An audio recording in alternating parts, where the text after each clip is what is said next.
हारना तो आप एक साइड पे रखें। जिन इलेक्शंस के बारे में पूरे पाकिस्तान के बच्चे बच्चे को पता है ये इलेक्शन नहीं है, सिलेक्शन है। हार को तो आप एक साइड पे रखें, एक पूरे में पाकिस्तान को पहले से पता है, इंटर नतीजे लोगों को पहले से पता है। आपके ख्याल में जो अभी हुकूमत बनेगी इन इलेक्शंस के बाद, जो पाकिस्तान की तारीख के कंट्रोवर्शियल इलेक्शंस में पहला दूसरा नंबर होगा? 2013 2018 के जो इलेक्शंस थे, वो इलेक्शंस पोलिंग डे के बाद कंट्रोवर्शियल हुए। ये इलेक्शन तो पहले से कंट्रोवर्शियल हो चुका है। और इसके नतीजे में जो हुकूमत आएगी उनके पास मॉरल अथॉरिटी नहीं होगी, इखलाकी जवाज ही नहीं होगा हुकूमत करने का। पूरे पाकिस्तान को पता होगा कि ये धौंस और धांधली के जरिए हुकूमत में आए हैं। तो वो हुकूमत कहाँ से रिफॉर्म्स करेगी? वो कहाँ से इस्लाहात लेकर आएगी? उसकी इस्लाहात को कौन मानेगा? इसीलिए तो आज लोग ये कहने पे जो सीरियस तज्जिया निगार हैं वो ये कह रहे हैं, अभी से प्रिडिक्ट कर रहे हैं कि जो अगली असेंबली है वो शायद साल डेढ़ साल से ज्यादा ना चल पाए। क्यों कह रहे हैं वो ये लोग? क्योंकि धौंस धांधली के जरिए लाई गई है ना।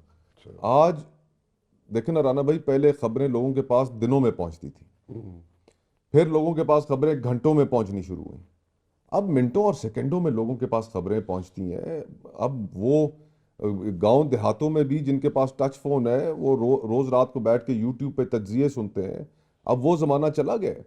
तो हमारा तो मकसद ये है, मेरा मकसद ये है कि इस माहौल में, घुटन वाले माहौल में, जहां पर मुस्लिम लीग नून के लिए तमाम की तमाम स्टेट मशीनरी काम कर रही है, राहें खोली हुई हैं उनके लिए कि सुंजियां हो जान गलियां ते विच मियां यार फिरे, तो अपनी स्पेस हम क्यों छोड़ें? उनसे लड़ेंगे, उनसे मुकाबला करेंगे।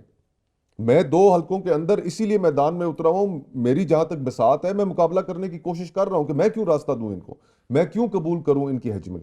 एक फ्री एंड फेयर इलेक्शन के नतीजे में मियां साहब इलेक्शन जीते, सरे तस्लीम खाम। लेकिन इस इलेक्शन के नतीजे में जब आप उनके हाथ में हुकूमत दे रहे होंगे, उनको जितवा रहे होंगे, और फिर हमसे तवक्को करें कि हम मान लेंगे और अपनी जगह भी उनके लिए छोड़ देंगे, तो नहीं छोड़ेंगे। मुंह खुलणगे ना। ऑब्वियसली जिस तरह 2018 में जहांगीर तरीन साहब का जहाज आपको नजर आ रहा था, इस वक्त कोई और जहाज मैदान में उतर जाएगा। मतलब सारी गेम तो स्क्रिप्ट हमेशा से ज्यादा एक जी। ही रहा है। हाँ।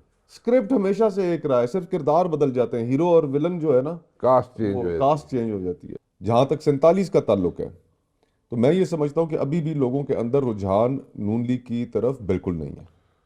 जो 16 महीने की है। वाई हुकूमत इज इट गुजरी, सो? 16 महीने। जो 16 महीने की हुकूमत गुजरी हाँ। राना भाई, उसका बहुत बड़ा बोझ है। अच्छा। अगर मैं भी उस बोझ के साथ, मेरे कंधों पर भी वो बोझ होता, मैंने सेनेट से ना रिजाइन किया होता, मैं इस हुकूमत में वजीर बन चुका होता, हम्म। तो आज मेरे कंधों पे भी वो बोझ होना था। आज लोगों ने मुझसे भी सवाल करना था कि अभी तो आप हुकूमत से निकले हैं और आकर हमारे सामने दावे कर रहे हैं कि हम आपका ये काम करेंगे, ये काम करेंगे, तो हुकूमत में क्या कर रहे थे? हम्म। और फिर जो महंगाई का बोझ है लोगों के ऊपर, देखिए फ्रैंकली इस वक्त जो सबसे बड़ा इशू है ना, ये अब मुहावरे मेरे ख्याल से रेलेवेंट ही नहीं रह गए कि कमर टूट गई है, चक्की में गुर्बत की पिस रहे हैं। हम्म। ये मुहावरे भी अब जस्टिस नहीं करते जो इस वक्त ऑन ग्राउंड सूरत हाल। People are not ready to buy this. लोग आखिरी सिसकियां ले रहे हैं। यकीन मानिए, हाँ। माशी तौर पर लोगों का इतना बुरा हाल है, हाँ। और लोगों के अंदर इतनी एंगर है, इतना गुस्सा है लोगों के अंदर, और वो सारी की सारी भड़ास इन जमातों पर निकलनी है जो पीडीएम की जमातें थीं जो हुकूमत में शामिल रहीं। और वो भड़ास लोगों ने ये देखना है कि अगर तो उनके मुकाबले में कोई उम्मीदवार है तगड़ा, तो उसकी जानिब वो लोगों का वोट ट्रांसफ़र हो जाना है। इनकी तरफ लोगों का रुझान बिल्कुल नहीं है। तो व्हाट अबाउट पीटीआई? देखिए पीटीआई के लिए तो अब एक बहुत मुश्किल सूरत हाल बन गई है।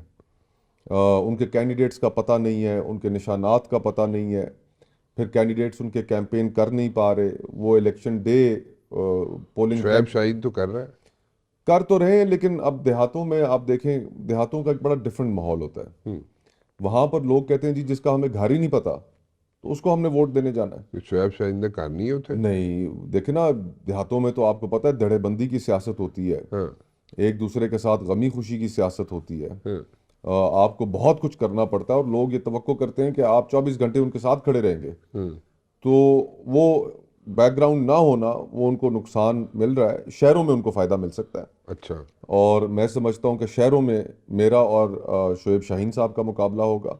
हम्म। जो नून की सूरत हाल है शहरों में बहुत ही अबतर है, और देहातों में भी मुझे कोई ख़ास नून की जानिब ट्रेंड नज़र नहीं आ रहा।